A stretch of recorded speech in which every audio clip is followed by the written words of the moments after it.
ಬಾಯ್ ನ್ಯೂಸ್ಗೆ ಸ್ವಾಗತ.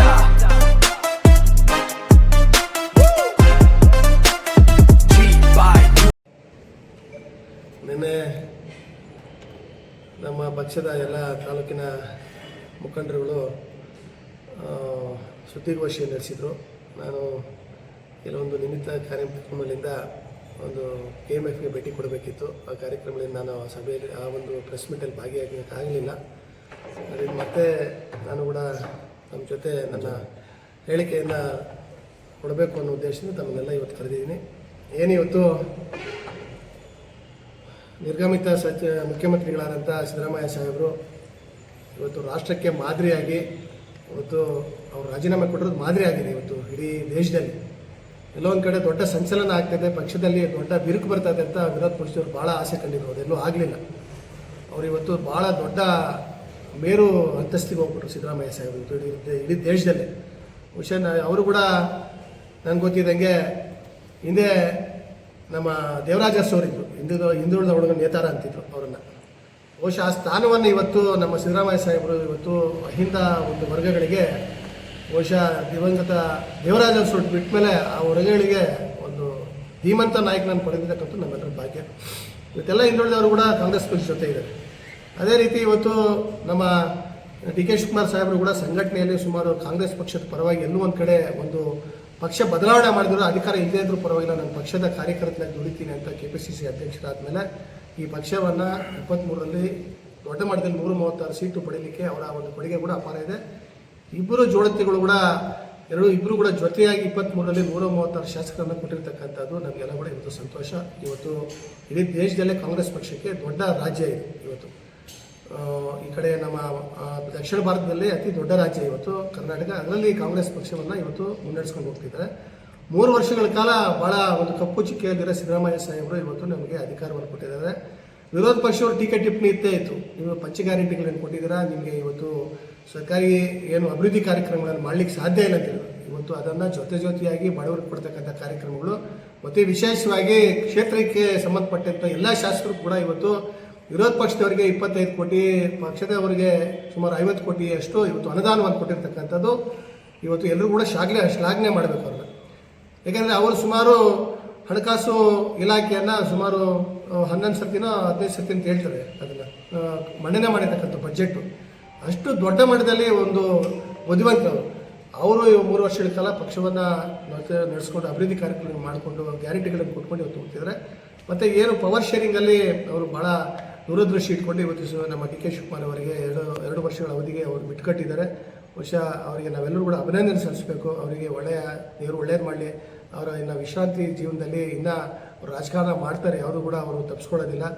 ಪಕ್ಷವನ್ನು ಮತ್ತೆ ಅಧಿಕಾರ ತಗಲಿಕ್ಕೆ ಅವರು ಕೂಡ ನಿರಂತರ ಪ್ರಯತ್ನ ಮಾಡ್ತಾರೆ. ಶಿವಕುಮಾರ್ ಸಾಹೇಬರು ಕೂಡ ಈಗಾಗಲೇ ಸರ್ಕಾರಕ್ಕೆ ದೊಡ್ಡ ಚುರುಕನ್ನು ಕೊಟ್ಟಿದ್ದಾರೆ. ಇವತ್ತು ನಿನ್ನೆ ಈಗಾಗಲೇ 2 ಹಂತದಲ್ಲಿ ಅಧಿಕಾರಿಗಳನ್ನು ಕರೆಸಿ ಎಲ್ಲ ಡೈರೆಕ್ಷನ್ ಕೊಟ್ಟಿದ್ದಾರೆ, ಯಾವ ರೀತಿ ಕೆಲಸ ಮಾಡಬೇಕು, ನನ್ನ ಸ್ಪೀಡಿಂಗ್ ಅವರು ಯಾವ ರೀತಿ ಕೆಲಸ ಮಾಡಬೇಕು. ಅದರಲ್ಲೂ ವಿಶೇಷವಾಗಿ ಸಚಿವ ಸಂಪುಟದ ವಿಸ್ತರಣೆಯಲ್ಲಿ ಮತ್ತೇನು 13 ಶಾಸಕರು ಹಿರಿಯರು ಜಾತಿವಾರು ಮತ್ತು ಧರ್ಮದ ಆಧಾರದ ಮೇಲೆ ಆಗಿದ್ದಾರೋ ಧರ್ಮದ ಆಧಾರಿತವಾಗಿ ಇವತ್ತು ಅದನ್ನು ಇನ್ನೂ ಇರ್ತಕ್ಕಂಥ ಸಚಿವ ಸ್ಥಾನದಲ್ಲಿ ನಮಗೂ ಕೂಡ ಕೊಡಬೇಕು ಅಂತ 136 ಶಾಸಕರು ಕೂಡ ಬೇಡಿಕೆ ಇದೆ, ಅರ್ಹತೆಯೂ ಕೂಡ. ಆದರೆ ಇವತ್ತು ನನ್ನ ಒಂದು ಯೋಚನೆ, ನನ್ನ ಒಂದು ಅಭಿಪ್ರಾಯ ಏನಂದರೆ, ಯಾರು ಯಾವ ಕ್ಷೇತ್ರದಲ್ಲಿ ಹಿಂದೆ 33 ಸಚಿವರಲ್ಲಿ ದೊಡ್ಡ ಮಟ್ಟದಲ್ಲಿ ಆ ಒಂದು ಕ್ಷೇತ್ರದಲ್ಲಿ ಬದಲಾವಣೆ ಮಾಡಿದ್ದಾರೆ ಖಾತೆಯಲ್ಲಿ, ಅಂಥವ್ರನ್ನ ಮತ್ತೆ ಮುಂದುವರಿಸ್ಕೊಂಡು ಹೋಗಬೇಕಾಗ್ತದೆ. ನೀವು ಇವತ್ತು ಕಂದಾಯ ಇಲಾಖೆಯಲ್ಲಿ ಕೃಷ್ಣ ಬೈರೇಗೌಡ ಸಾಹೇಬರು ದೊಡ್ಡ ಮಟ್ಟದ ಒಂದು ಬದಲಾವಣೆ ನೀಡಿ ರಾಷ್ಟ್ರದಲ್ಲಿ ಬದಲಾವಣೆ ತಂದಿದ್ದಾರೆ.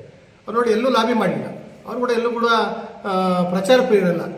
ಆದರೆ ಮಾಡಿರ್ತಕ್ಕಂಥ ಕಾರ್ಯಕ್ರಮದಿಂದ ಇವರು ಮೊದಲನೇ ಹಂತದಲ್ಲೇ ಅವರು ಸಚಿವರಾಗ್ಬಿಟ್ರು. ಅವರಿಗೆ ನಮ್ಮ ತಾಲೂಕಲ್ಲಿ ನೋಡಿರ್ಬೋದು, ಹಿಂದೆ ಡಿಗ್ರಿ ಕಾಲೇಜಸ್ಸು ಯಾವ ಮಟ್ಟದಲ್ಲಿತ್ತು, ಹಿಂದೆ ಕೂಡ ಅವರೇ ಮಾಡಿರ್ತಕ್ಕಂಥ, ಹಿಂದೆ ಅವರು ಶಾಸಕರಾಗಿದ್ದಾಗ ಅವರ ತಂದೆಯವರು ಸಚಿವರಾಗಿದ್ದಾಗ ಕೂಡ ಈ ಕಾರ್ಯಕ್ರಮಗಳನ್ನು ಮಾಡ್ಕೊಂಡು ಬರ್ತಾ ಇದ್ದಾರೆ.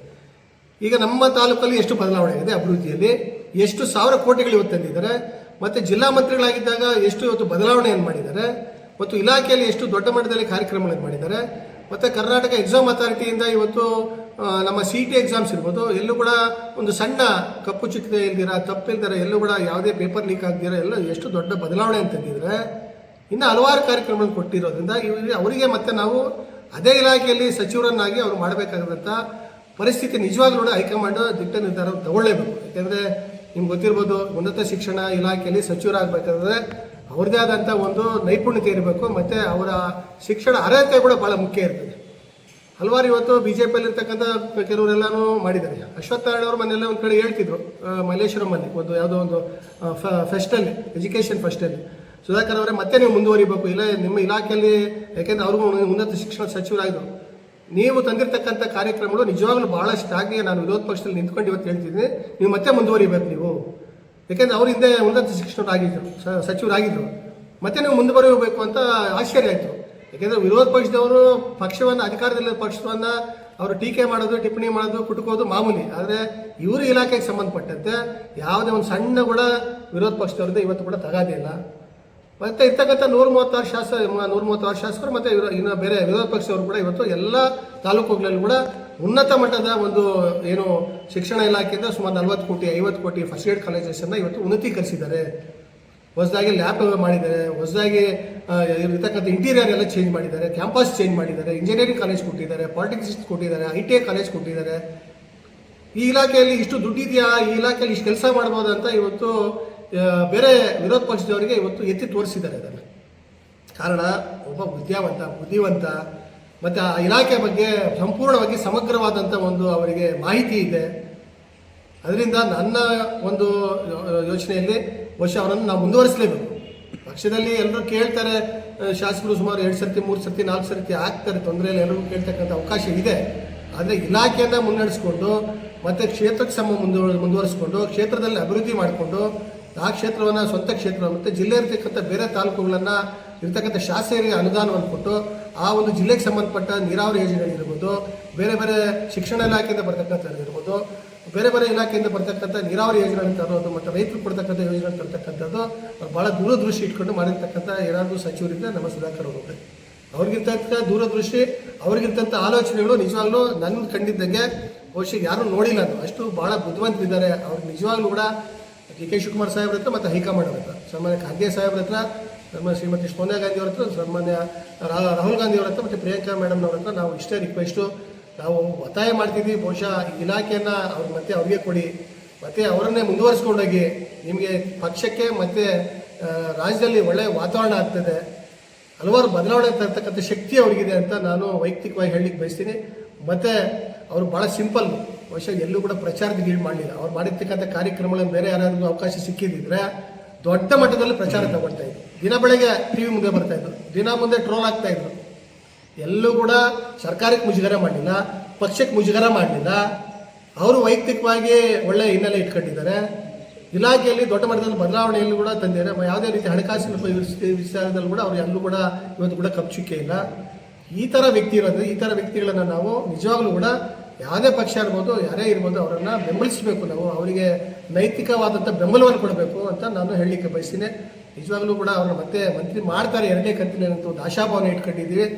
ಬೇರೆಯವ್ರು ಕೂಡ ಕೇಳಿರ್ಬೋದು, ಅದೇ ನಾ ಎಲ್ಲರೂ ಕೇಳ್ಬೋದು, ತೊಂದರೆ ಏನಿಲ್ಲ. ಅಷ್ಟೇ ಆಸೆ. ಇವತ್ತು MC ಸುಧಾಕರ್ ಸಾಹೇಬರು ಇವತ್ತೇನು ಉನ್ನತ ಶಿಕ್ಷಣ ಇಲಾಖೆಗೆ ಬಂದಮೇಲೆ ಬರೀ ರಾಷ್ಟ್ರದಲ್ಲೇ ಇವತ್ತು ಉನ್ನತ ಶಿಕ್ಷಣ ಇಲಾಖೆಗೆ ಒಂದು ಇಡೀ ಬೇರೆ ಬೇರೆ ರಾಜ್ಯಗಳಿಗೆ ಇವತ್ತು ಒಂದು ಆದರ್ಶವಾಗಿ ನಿಂತಿದೆ. ಇವತ್ತು ಉನ್ನತ ಶಿಕ್ಷಣ ಇಲಾಖೆ ನಮ್ಮ ರಾಜ್ಯದಲ್ಲಿ ಇವತ್ತು ಅವ್ರು ಕೊಟ್ಟಿರ್ತಕ್ಕಂಥ ಕಾರ್ಯಕ್ರಮಗಳು ಒಂದೊಂದೇ ಹೇಳಿದ್ರೆ ಸುಮಾರು ಅಷ್ಟು ಬದಲಾವಣೆಯನ್ನು ಮಾಡಿದ್ದಾರೆ. ಇವತ್ತು ಸುಮಾರು 2,500 ಕೋಟಿ ರೂಪಾಯಿ ಇವತ್ತು ADB ಏಷ್ಯನ್ ಡೆವಲಪ್ಮೆಂಟ್ ಬ್ಯಾಂಕು ಮತ್ತು ರಾಜ್ಯ ಸರ್ಕಾರದ ಸಹಭಾಗಿತ್ವದಲ್ಲಿ ಸುಮಾರು ನಮ್ಮ ಫಸ್ಟ್ ಏಡ್ ಕಾಲೇಜಸ್ ಇರ್ಬೋದು, ಇಂಜಿನಿಯರಿಂಗ್ ಕಾಲೇಜಸ್ ಇರ್ಬೋದು, ಪಾಲಿಟೆಕ್ನಿಕ್ಸ್ ಇರ್ಬೋದು, ಅವರಿಗೆ ಉನ್ನತೀಕರಿಸಲಿಕ್ಕೆ ಸುಮಾರು ಕಾರ್ಯಕ್ರಮವನ್ನು ತಂದಿದ್ದಾರೆ. ಇವರ ಪ್ರಯತ್ನ ಇದೆ. ಬಹುಶಃ ಇದನ್ನು ಸಿದ್ದರಾಮಯ್ಯ ಸಾಹೇಬರಿಗೆ ಅವ್ರಿಗೆ ಇದನ್ನು ಮನವರಿಕೆ ಮಾಡಿ ಅದನ್ನು ಒಪ್ಪಿಸಿ ಅವರ ಹಠ ಹಿಡಿದು ಮಾಡಿರ್ತಕ್ಕಂಥ ದೊಡ್ಡ ಕಾರ್ಯಕ್ರಮ. ಇವತ್ತು ಕೌಶಲ್ಯ ಭರಿತ ಕಾರ್ಯಕ್ರಮಗಳು, ಇವತ್ತು ಬರೀ ಡಿಗ್ರಿ ಮಾಡಲಿಕ್ಕೆ ಡಿಗ್ರಿ ಕಾಲೇಜಸ್ ಇತ್ತು. ಆದರೆ ಇವತ್ತು ಡಿಗ್ರಿ ಕಾಲೇಜಸ್ಸಲ್ಲಿ ಇಂಜಿನಿಯರಿಂಗ್ ಕಾಲೇಜ್ ಥರ ಕ್ಯಾಂಪಸ್ ಸೆಲೆಕ್ಷನ್ ಥರ ಮತ್ತೆ ಮಾಡಿದ್ದಾರೆ. ಅಂದರೆ ಕಾಲೇಜ್ ಟು ಕ್ಯಾಂಪಸ್ ಅಂತ ಇವತ್ತು ಬೇರೆ ಕಾರ್ಪೊರೇಟ್ ಸಂಸ್ಥೆಗಳು ಯಾವ ರೀತಿ ನಾವು ಪ್ರೈವೇಟ್ ಕಾಲೇಜಸ್ಸಲ್ಲಿ ನಾವು ಕ್ಯಾಂಪಸ್ ಸೆಲೆಕ್ಷನ್ ಮಾಡ್ತೀವಿ ಇಂಜಿನಿಯರಿಂಗ್ ಕಾಲೇಜಲ್ಲಿ, ಇವತ್ತು ಡಿಗ್ರಿ ಕಾಲೇಜಸ್ಸಲ್ಲಿ ಕೂಡ ಕಾಲೇಜ್ ಟು ಕ್ಯಾಂಪಸ್ ಅಂತ ಮಾಡಿದ್ದಾರೆ. ಇವತ್ತು ಯಾವುದೇ ಇವತ್ತು ಕೌಶಲ್ಯ ಭರಿತ ಇವತ್ತು ಶಿಕ್ಷಣವನ್ನು ಕೊಡ್ತಾ ಇದ್ದಾರೆ.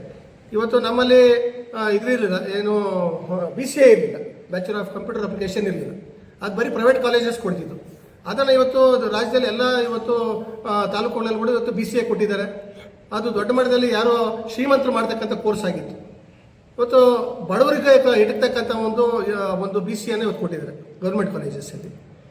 ಇವತ್ತು ಅತಿಥಿ ಉಪನ್ಯಾಸಕರು ಪಾಪ ಏನು UGC ನಾರ್ಮ್ಸ್ ಬದಲಾವಣೆ ಆದಮೇಲೆ ಇವತ್ತು PhD ಇರ್ಬೋದು ಅಥವಾ ಸ್ಲೆಕ್ಟ್ ಇರ್ಬೋದು ಅಥವಾ ನೆಟ್ ಇರ್ಬೋದು, ಅವ್ರು ಮಾಡ್ತಕ್ಕಂಥವ್ರಿಗೆ ಅವಕಾಶ ಇತ್ತು. ಆದರೆ ಅವ್ರು ಕೂಡ ಅವಕಾಶ ವಂಚಿತರಾಗಬಾರ್ದು ಅಂತ ಅವರಿಗೆ ಇವತ್ತು ಅದನ್ನು ಬದಲಾವಣೆ ಮಾಡಿ ಇವತ್ತು ಯಾರು ಪಾಪ ಸುಮಾರು ವರ್ಷಗಳಿಂದ ಮಾಡ್ಕೊಂಡು ಬಂದಿದ್ದಾರೆ ಅವರಿಗೆ ಇಡಿಗಂಟು ಅಂತ ಮಾಡಿ ಇವತ್ತು ಬರಿಗೈಯಲ್ಲಿ ಹೋಗಬಾರ್ದು ಅಂತ ಸುಮಾರು 5 ಲಕ್ಷ ರೂಪಾಯಿ ಅವರಿಗೆ 60 ವರ್ಷ ಆದ್ಮೇಲೆ ರಿಟೈರ್ಡ್ ಆದಮೇಲೆ ಅವರಿಗೆ ಇವತ್ತು 5 ಲಕ್ಷ ಕೊಡ್ತಕ್ಕಂಥ ವ್ಯವಸ್ಥೆಯನ್ನು ಕೂಡ ಅವರೇ ತಂದಿದ್ದು. ಈ ಜಿಲ್ಲೆಯ ದೃಷ್ಟಿಯಿಂದ ಅವರನ್ನು ಮುಂದುವರಿಸ್ತಕ್ಕಂಥದ್ದು ಭಾಳ ಅವಶ್ಯಕತೆ ಇದೆ ಅಂತ ಹೇಳಲಿಕ್ಕೆ ನಾನು ಬಯಸ್ತೀನಿ ಸರ್.